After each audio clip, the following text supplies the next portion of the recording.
美国将举行一代人以来最大规模的海军演习，针对目标除了中国还会是谁？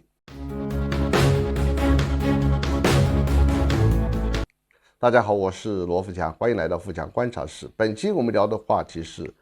美国开始在做与中国开战的准备。美国军事新闻网的一则独家报道23日引发关注。报道称，美国将举行一代人以来最大规模的海军演习。在备战未来与中俄发生冲突之际，美国海军将在今年夏天举行这次2.5万人参加、跨越17个时区的军演，检验如何进行远距离作战。海军和海军陆战队官兵将演习他们与中国军队发生冲突的时候可能遇到的几种作战概念，具体场景将检验他们的分布式作战能力，在对抗环境中的近海作战能力、指挥和控制力等。关于美国即将举行的这次演习的新闻里，我看到了4个关键词。第一个是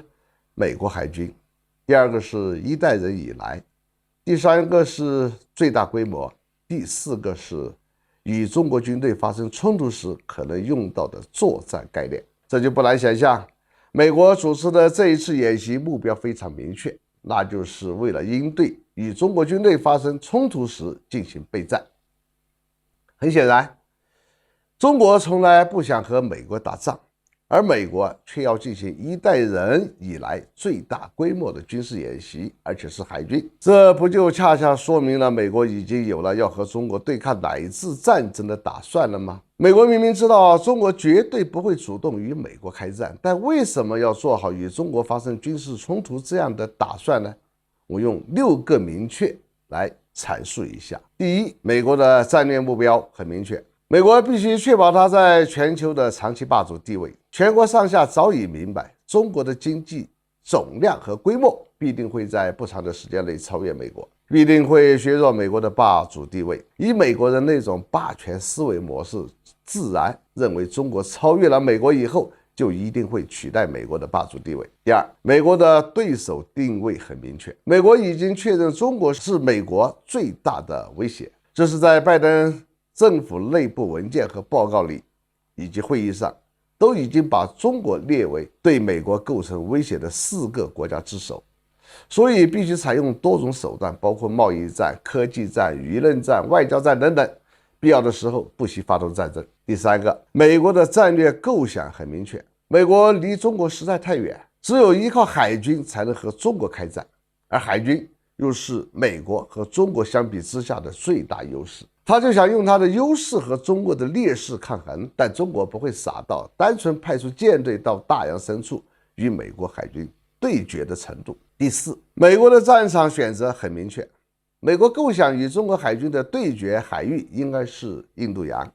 因为这里可以掐住中国外贸通道的脖子，这倒是值得我们需要警惕的。不过呢，这一海域中国具有陆地支持优势，云南、西藏、新疆的这些机场能够成为中国空军的作战基地，因为中国空军的空中加油已经成为常态。第五，美国的战略忧虑很明确，中国海军的发展近些年来成为世界上发展最快的军种，各类军舰可以用下饺子一词来形容。目前已经有了2艘航母，第3艘正在加速建设，未来可能会有6个航母舰队，先进的驱逐舰、护卫舰、登陆舰、2栖攻击舰、潜艇等等，同样增速迅猛，这让美国感到非常焦虑，所以把中国海军视为解放军对美军的最大威胁的军种，才会举行一代人以来最大规模的海军演习，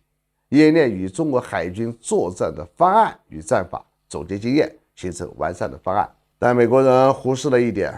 中国人最擅长的谋略之一就是扬长避短，不可能派出海军到浩瀚的大洋深处与美军的海军进行对决，所以他这种演习意义并不大，至少没有可操作性，针对性也不强。